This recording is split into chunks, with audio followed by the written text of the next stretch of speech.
Hello YouTube family, नमस्ते, प्रणाम। कैसे हैं आप सभी लोग? उम्मीद करती हूँ आप लोग बहुत अच्छे होंगे, स्वस्थ और मस्त होंगे। मैं आपकी पूनम मोदी सिंगर अपने यूट्यूब चैनल पर आप सभी का तहे दिल से स्वागत, वंदन, अभिनंदन करती हूँ।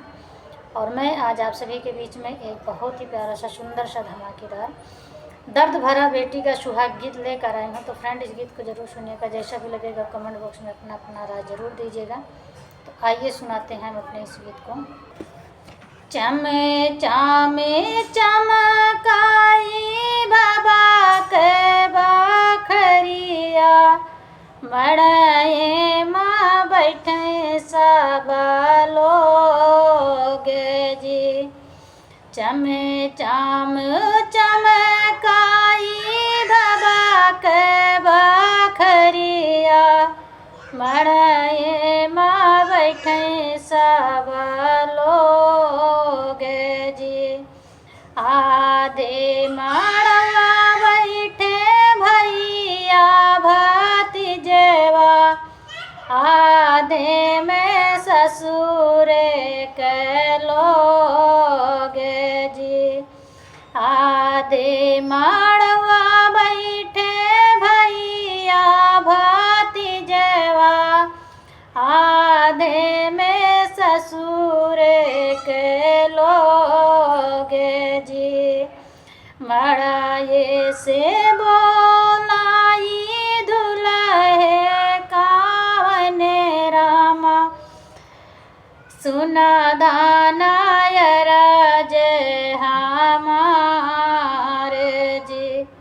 मड़ाए से बोलाई दुल्हे कावने रामा, सुना दानायर जय हमार जी। तनिए का बेनिया डोलायु मोरी धनिया, गर्मी लगई बड़ी जोर जी।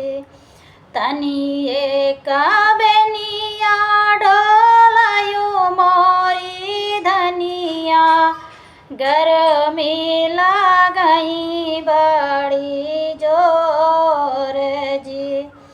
कैसे के बेनिया डोलाई मोरे स्वामी, बैठे हैं नैहर के लोग जी। कैसे के बेनिया डोलाई मोरे स्वामी, बैठे हैं नैहर के लोग जी। आधे माड़वा बैठे भैया भतीजेवा, आधे में ससुर के लोग जी। इतनी बाचन सुनई दुल्हे कावने रामा, उठे हाई बदन झाहराई जी। इतनी बाचन सुन दुल्हे कावने रामा, उठे हैं बदन झाहराए जी।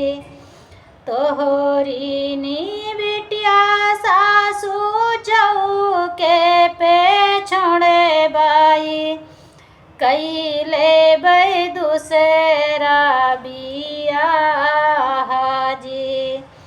तोहरी नी धैर्या सासू चौके पे छोड़े बाई, कैले बै दूसरा बियाह जी। इतनी बाचन ऐसन दुल्हिन संगे ब्याह ना कर बाई, नैहर माँ दिहली जाबाबू जी।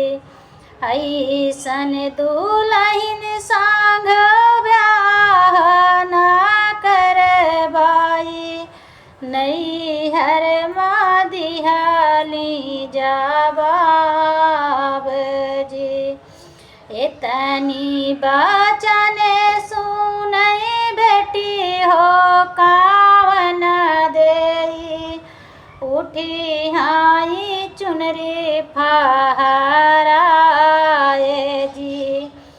इतनी बचन सुनई बेटी हो कावन देई, उठी है चुनरी फहराए जी। तोहरे ने कारण स्वामी बने भई जोगिनिया, छोड़ी दे भई माइयो बाप जी। तोहरे ने कारण स्वामी बने भई जोगिनिया, छोड़ी दे भई माइयो बाप जी। चम चम चमकाई बाबा के बाखरिया, मड़ाए माँ बैठे सब लोग जी। तो फ्रेंड, मेरा गीत कैसा लगा कमेंट में जरूर बताइएगा।